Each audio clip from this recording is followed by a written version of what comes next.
माँ ने कहा बेटा मेरा जोरू का गुलाम बना, बीवी बोली लगता है मुझे माँ का लाल तू। माँ ने कहा बेटा मेरा जोरू का गुलाम बना, बीवी बोली लगता है मुझे माँ का लाल तू। पापा बोले मैं भी इसी दौर से गुजर चुका, मेरी माँ तो रही नहीं तेरी माँ संभाल तू।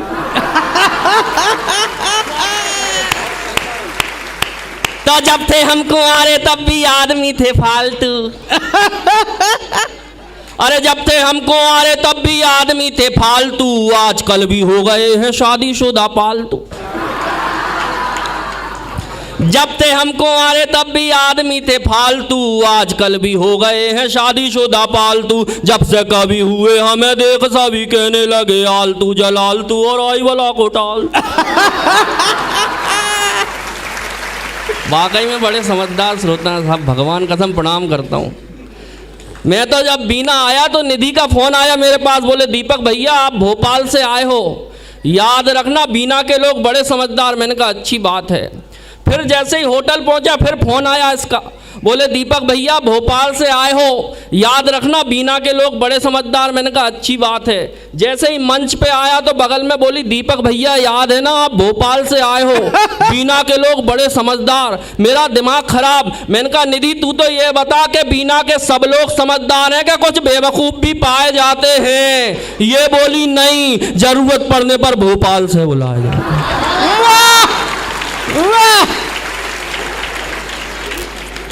ये हास्य कवियों की स्थिति, भगवान कसम। शशिकांत भाई साहब बैठे हैं, मेरी भूमिका जमा रहे थे खतरनाक तरीके से। मुझसे कहने लगे और दीपक दनादन आजकल क्या कर रहे हो? मैंने कहा भाई साहब मैं तो कुछ नहीं कर रहा हूँ, मेरी पत्नी जरूर जानवरों के उत्थान के लिए बड़े काम कर रही है। इनने मुझे नीचे से ऊपर देखा, ऊपर से नीचे देखा, बोले तेरी पत्नी जरूर जानवरों के उत्थान के लिए काम कर रही होगी, लेकिन तुझ में तो कोई सुधार ही नहीं दिख रहा।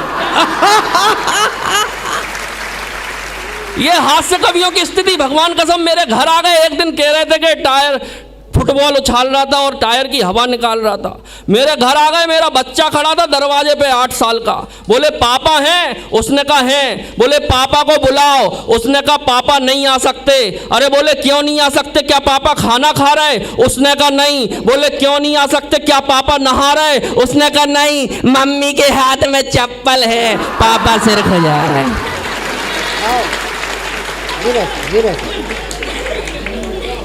भगवान कसम मैं तो प्रणाम करता हूँ। ये अभिषेक अर्जरिया वीर रस की कविता पढ़ रहा था, इसके फेफड़ों को प्रणाम करता हूँ भगवान कसम।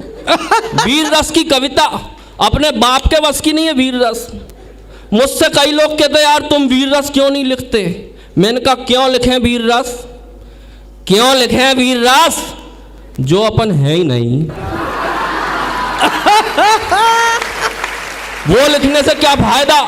अपन उन वीर रस के कवियों की तरह तो हो नहीं सकते जो घर से आ रहे पत्नी से पिट के और मंच पे सुना रहे वीर रस की कविता।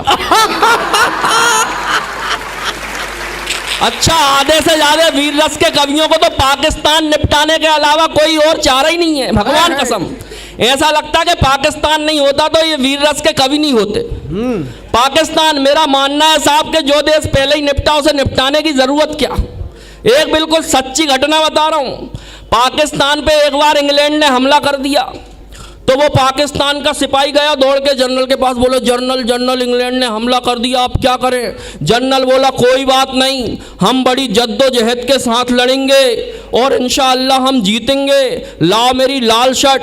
लाल शर्ट आई साहब, लाल शर्ट पहन के लड़ाई करने चला गया जनरल। जैसे तैसे 4-5 दिन में वो पाकिस्तान लड़ाई जीत गया। जीत का जश्न मनाया गया। जश्न मनाते हुए उस सैनिक ने पूछा कि जनरल साहब लड़ाई में जाते समय आपने लाल शर्ट क्यों पहनी? तो जनरल ने जवाब दिया मेरे दोस्त वो लाल शर्ट मैंने इसलिए पहनी थी कि लड़ते समय अगर मैं घायल हो जाऊं तो मेरा लाल खून मेरी लाल शर्ट में छुप जाए ताकि मेरा खून देख के मेरे सैनिकों का हौसला ना गिरे।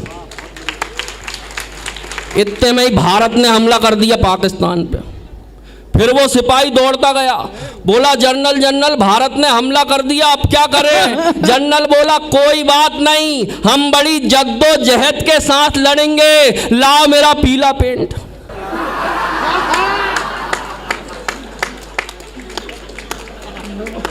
हो गया। समझ में आई हो तो बजा दो यार जोरदार। इससे आगे नहीं। ये वीर रस के कवियों की हालत भगवान कसम खतरनाक स्थिति हो जाती है। हम कवियों की ऐसी हालत, एक दिन कवि सम्मेलन में नहीं गया, अब रोज रात को कविता पढ़ने की आदत। अपने ही घर में मैं तेज तेज चिल्लाने लगा। चिल्लाते चिल्लाते मेरे दिमाग में ख्याल आया, मैंने अपनी धर्म पत्नी को बुलाया। मैंने कहा यार मैं इतनी तेज तेज चिल्लाता हूँ, ये पड़ोसी सुनते होंगे तो क्या सोचते होंगे, अपना सिर खुजाते होंगे कि बाल नोचते होंगे। मेरी पत्नी ने जो जवाब दिया मजेदार लगे तो यहाँ से वहाँ तक ताली और ठहाकों से बताना कि कवि सम्मेलन सुनना चाहते हो। मैंने कहा यार मैं इतनी तेज तेज चिल्लाता हूँ, ये पड़ोसी सुनते होंगे तो क्या सोचते होंगे, अपना सिर खुजाते होंगे कि बाल नोचते होंगे। मेरी पत्नी बोली चिंता मत करो, ना कोई कुछ सोचता है ना कोई कुछ कहता है, क्योंकि सबको पता है कि अपने पड़ोस में एक पागल रहता है।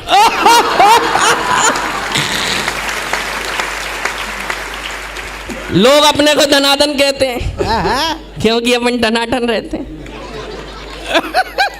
अरे बिन बुद्धि धरती पे आए और धरा के बोझ कहाए, गेंडे जैसा होता जाए काया का विस्तार दनादन। वाह। बिन बुद्धि धरती पे आए और धरा के बोझ कहाए, गेंडे जैसा होता जाए काया का विस्तार दनादन। शिक्षा की नहीं बिल्कुल इच्छा, फिर भी बारंबार परीक्षा देते थे और 0 नंबर पाते थे हर बार दनादन। वाह। तो कक्षा में टीचर जी सूते, घर में पापा मारे जूते। अरे कक्षा में टीचर जी सूते, घर में पापा मारे जूते, बड़े निठल्ले सांड हो गए खाते खाते मार दनादन। कक्षा में टीचर जी सूते, घर में पापा मारे जूते, बड़े निठल्ले सांड हो गए खाते खाते मार दनादन। एक दिन एक कबाड़ी आया, डैडी ने हमको तुलवाया, फोकट में भी ना ले पाया, ऐसे हम भंगार दनादन।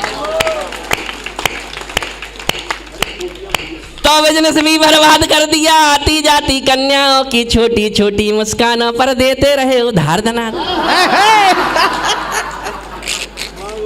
बिजनेस भी बर्बाद कर दिया, आती जाती कन्याओं की छोटी छोटी मुस्कानों पर देते रहे उधार दनादन। वंचित रहे प्रेमिकाओं से, बॉयफ्रेंड की भूमिकाओं से, हर कन्या ने हम में देखा भैया का किरदार दनादन। वाह वाह भैया वाह। तो हमने तिकड़म खूब लगाई जैसे तैसे एक पटाई।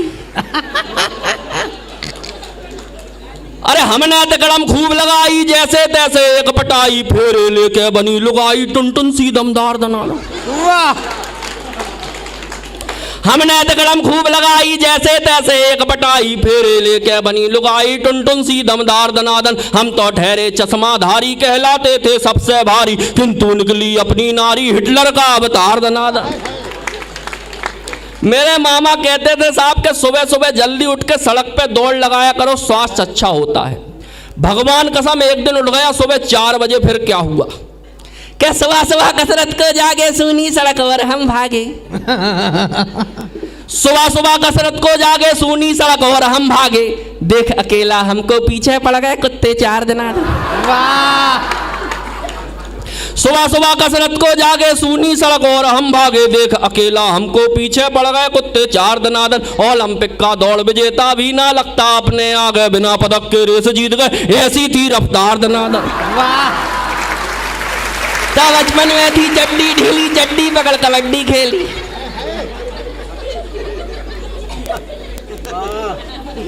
ताली माली बजा तो मजा आ रहा हो। अरे बचपन में थी चड्डी ढीली, चड्डी पकड़ कबड्डी खेली, सब हमको हम चड्डी पकड़ फिर भी लाइन पार दनादन। बचपन में थी चड्डी ढीली, चड्डी पकड़ कबड्डी खेली, सब हमको हम चड्डी पकड़े फिर भी लाइन पार दनादन। अब तो नाड़ा चड्डी में है, अपनी खुशी कबड्डी में है, भ्रष्टों के संग मैच करा दो, कर दे हम उपचार दनादन।